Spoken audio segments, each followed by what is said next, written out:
Hi everyone, my name is Michelle Doshi. Welcome to Create Video for your social media channel. I'm here at the Lake Forest Library. I'm an adult services librarian, and today I'm going to talk to you about apps that you can use on your iOS and Android device to edit social media videos. So let's get started. You can find a copy of the slides here, drive.google.com. That's a very long link, so I'll wait a couple seconds so that you can write it down.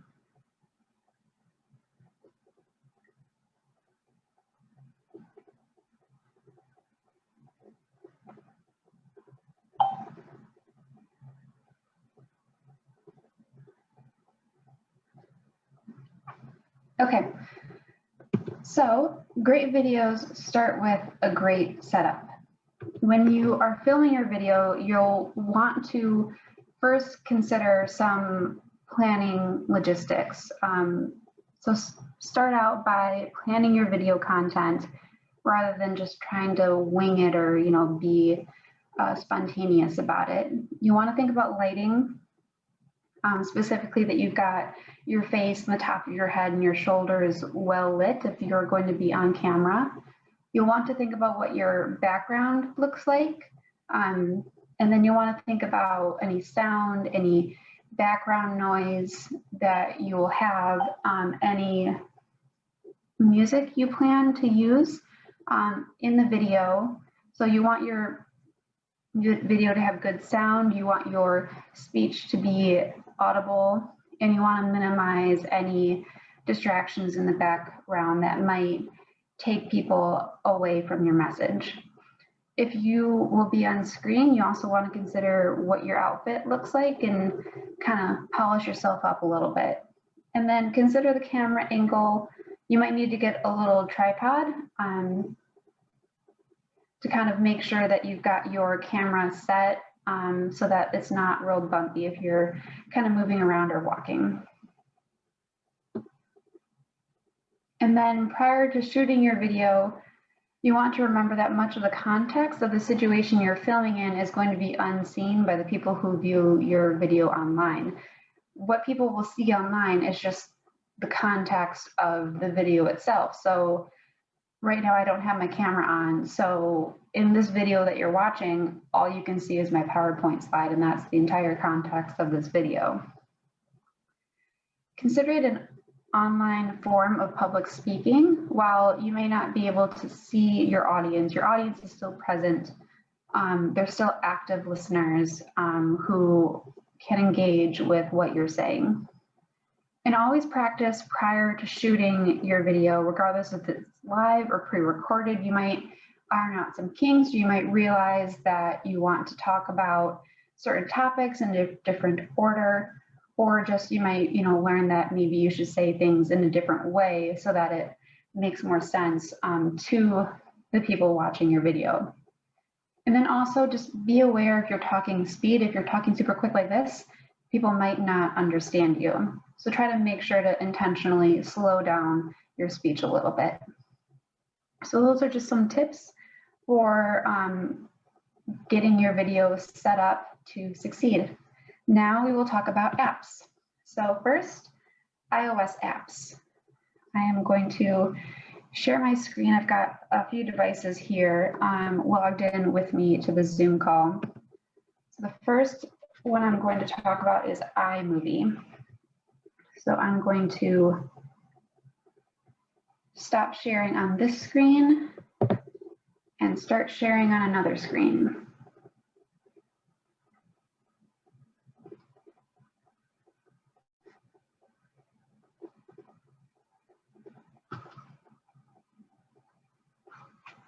Okay, so I'm now broadcasting on an iPad. So the first one I'm going to talk about is iMovie. So you can see here I've got a bunch of videos that I've made recently. iMovie is pretty easy. You just got to click on that little plus, and then you choose between movie and trailer. I pretty much always choose movie. And then you can choose from your videos. This is from your moments, it automatically pops up. So you just tap on one, tap on a few. The order that you tap on the videos is the order that they will go into your iMovie in. So you want to be intentional about what order you choose your videos so that they're already in the right order for, you know, the A to Z progression of your movie. Then you can click on Create Movie. So iMovie, again, it's pretty easy. You can just click on a transition to change it. You can click on a video to crop it. And then you can actually record over an audio. So I'm going to remove the audio. I just clicked on this little blue icon. It's all the way on the right, kind of in the middle. So I just clicked on it and now I don't have any audio on this video, and I can click on this microphone all the way on the left side of the screen to do a voiceover.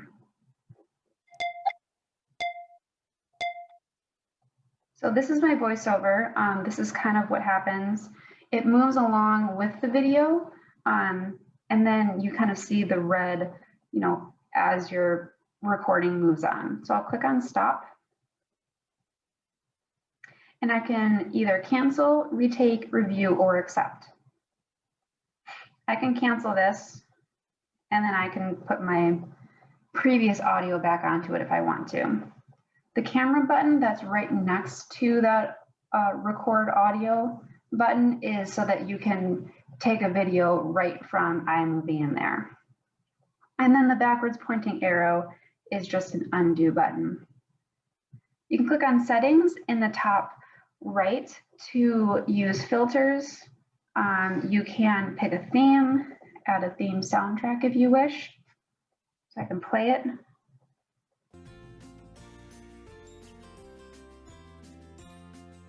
So there's a few music choices within iMovie, not very many, but there's a few. And these are non-copyrighted, so you don't have to worry about copyright infringement with these music choices.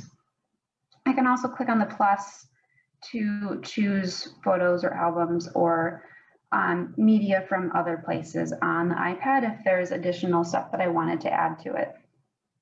And when I'm done with the movie, I can click on done. And then the share button, I usually save the video and choose 1080p. So that's iMovie.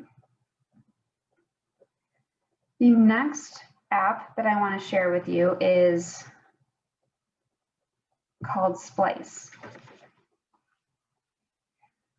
So Splice is useful because you can, I'm just going to click on some videos here. It's the same thing. You got to choose them in the order of what you want to have them in the video. Not that you can't change that, you can.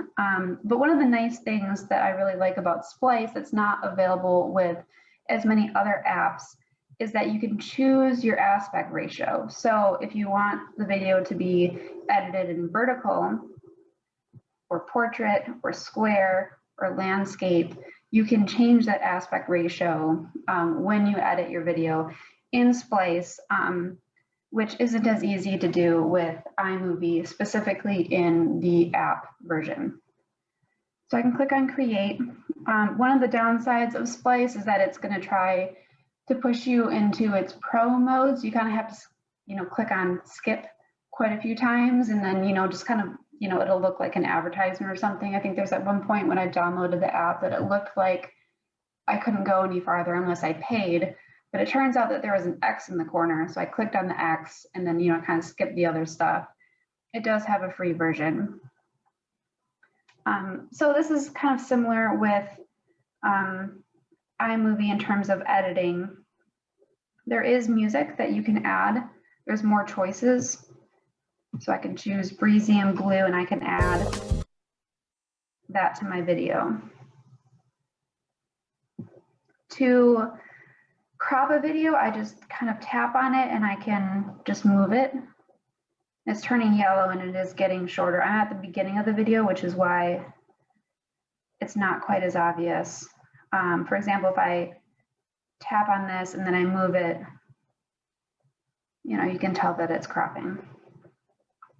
There are more features that added to the bottom. So I can click on filters and I can add a filter to this video. I can speed it up or I can slow it down. And then there's also a crop feature. So I want to crop the video. I can choose fit.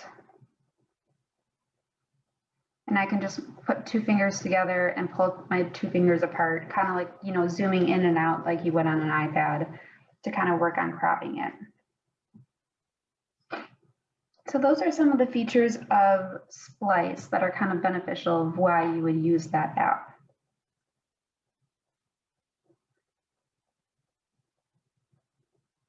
So for the next app that I'm going to talk about, I think I need to switch devices.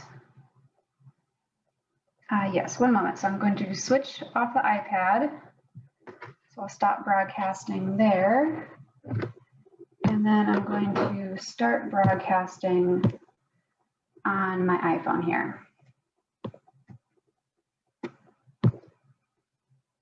So think of this app that I'm about to talk about kind of like you would TikTok or like you would Snapchat. Okay, so here we go. I'm just going to do a quick search for that app. Whoops.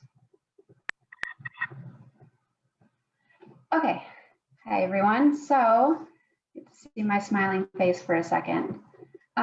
With clips, you edit and you also film in the same step. So if I press on this big pink button, I pull it up, I'm now recording. I don't know if the sound will make it over to the Zoom call. So since I wasn't sure if that sound would make it over to the Zoom call, I stopped recording. So now I can click on that recording that I just made and I can trim it if I would like to. And then click on trim.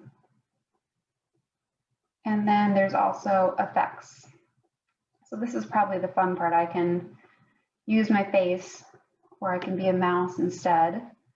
If the video, which I don't think it was recording, just because I don't have the audio on my phone, but if I was recording, then the speech that is used can appear as a live tile on top of the video.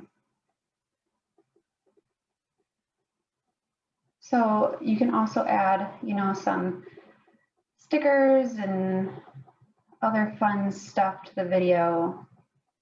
You can do kind of a lot of, fun things with it, which is why I would kind of put it in that Snapchat category. Okay, so the next app that I'm going to show isn't so much of an app. I'm actually going to move back to the iPad here. And on an iPad, you can actually do a screen recording. So right now I'm broadcasting the iPad, so I don't think the microphone will work, but the way that this works is you just swipe down in your control center and you just press and hold on this circle button, and you would just want to click on microphone on and then start or stop recording. So since I'm currently recording in the Zoom call, it's already recording. But let me show you where the setting is to get that into your control center. So in your iPad settings, you want to scroll down below General and click on Control Center and then Customize Controls. And you see the third option right here is screen recording, so I can just remove it. And then if you don't already have it in your list, you just see this big list of options that are available of buttons you can add to your control center. You just click on the green plus to add it in. And then all you have to do is swipe down or up. And then the nice thing about this screen recording feature on the iPad is that you can just click on this little red button in the top right, you know, with the little white circle on it, and that will stop the recording, but it also won't show that you're stopping recording on your recording, so you don't have to go back and edit out the part where you were in your control center, which is really nice. I'm going to stop recording. So if at any point you have questions on any of these apps, feel free to email the reference desk at reference@lakeforestlibrary.org. I do have one more app to show on an iPad. So I'm going to jump back in here and start broadcast. Okay, so this is called Video Crop. So this app is a really super easy app. You would just click on this red button at the bottom, find a video that you wanted to crop. Welcome to another business. Click on this check mark to select that video, and then you can just crop it. You click on the little circle in the top, you know, right corner, and you can just crop the video however you want to, or you can use one of the aspect ratios chosen for you at the bottom. And then when you're done, you click on the downward pointing arrow into a tray, which you can see right by that advertisement in the top right corner of the screen. So I'll go ahead and click on that icon and it'll process it.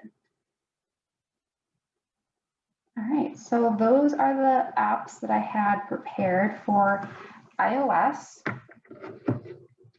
And then I'm going to now jump into my Android device here. So there's only 2 apps on Android. They do everything that the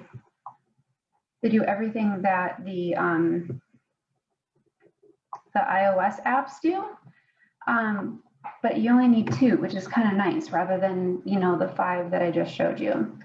All right, so now I'm on my Android phone here. One thing I will note before I go much further is that Google Photos and the Photos app on iOS are actually remarkably similar. They both offer basic editing, so you can crop your videos in both Google Photos and in the Apple Photos app. You can add filters, lighting adjustments, and you can also trim them. The one thing that you can't do with either Google Photos or the Apple Photos app is you can't add multiple videos into one video, as if kind of like you did, or kind of like we did with both Splice and iMovie. So that's the downside of both of them. I mean, even the logos look similar. They both back up to the cloud. Google backs up to Google Drive. Apple Photos backs up to iCloud. I think one difference is that Google Photos will make little photo books for you if you want to. But that's really it, apart from, you know, other platform differences. They both, you know, think slightly differently, but they don't look that different. So kind of keep that in mind whether you're on Google, Android, or iOS. So the first app that I have is called AZ Screen Recorder. And this is just an app that allows you to record your screen. When you tap on it, you get these little icons that pop up. You can log in through AZ Recorder into your either Facebook or YouTube account, and you can go live screen recording your screen using this app straight from the app, rather than having to go into Facebook and then do a live. Neither Facebook nor YouTube have the option for screen recording. So if you wanted to have a screen recording and you wanted it to be on either Facebook Live or YouTube Live and actually be live, not pre-recorded, this would be a way of doing it. So you just click on the camera to start recording. It'll ask you, are you sure? Everything on your screen will be visible, and it says 3, 2, 1, and then it starts to record.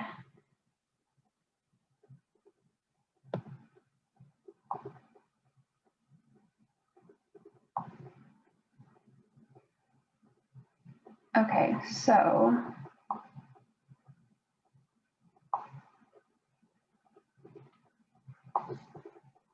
okay, so I did a little recording there for a couple seconds, and I don't know if it took in this recording. Recording inside a recording doesn't always work very well. So let me share my screen and I'll show you the other app that I have for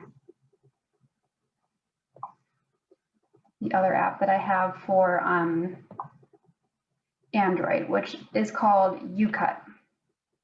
So UCut does basically everything that I can think of you needing it to do, except it's all on your phone, which is both a positive and a negative. If you have like a tablet, it might be a little bit more ideal because things on a phone can get a little small. So because things are small, you might want to consider, if you're on like an Android phone, trimming all your videos in Google Photos in advance prior to putting them in your UCut, so that when you get the videos into UCut, they're all fresh, they're clean, they're exactly what you want them to be. You just need to get them in the right order and then add any features that you want to. So you can trim here at the bottom, pretty similar to how you do in other apps. There is an option for music, and it's free. So I have to watch an ad. The downside of this app being free is you have to watch some ads. I don't need that music, so I'm going to exit out of that. You can add filters. You can add effects. So I have to long press it to add the effect, and now I let go when I'm done, and it added this little VHS effect to it. You can add text to the video. Just type whatever text you want to. And then you can choose your font. I'm going to choose this one, and I think I'll have it be in yellow. And then I'm going to make it a little bit bigger here. Kind of think of the same, zoom in, zoom out motion when you're doing this. And then I'll click on the little check mark to say I'm finished, and then I'll click on Save to my video, choose high quality. 780p is the top option that I can have right now. Usually I would recommend 1080p, and then I have to watch another advertisement. So the downside is you do have to watch advertisements, but the upside of why I chose this app specifically is that other apps on Android will put in a little watermark into the finished video, and UCut does not do that. So there is a pro version where you get, extra little features, a little bit more music, different effects, etc. But I think the free version is pretty good, and it's just kind of an added cherry on the top that I don't have to deal with having a watermark on my video. So the end video that I have can actually look pretty professional because it doesn't, show people that, hey, this person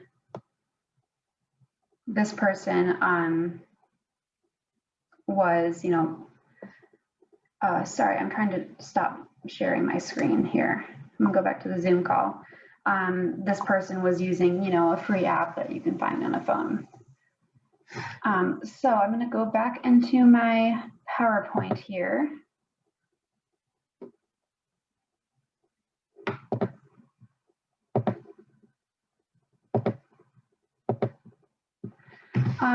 So that was the content that I had. Thank you so much for watching this video. You can email us at reference@lakeforestlibrary.org or call us at 847-234-0636. Thanks for watching.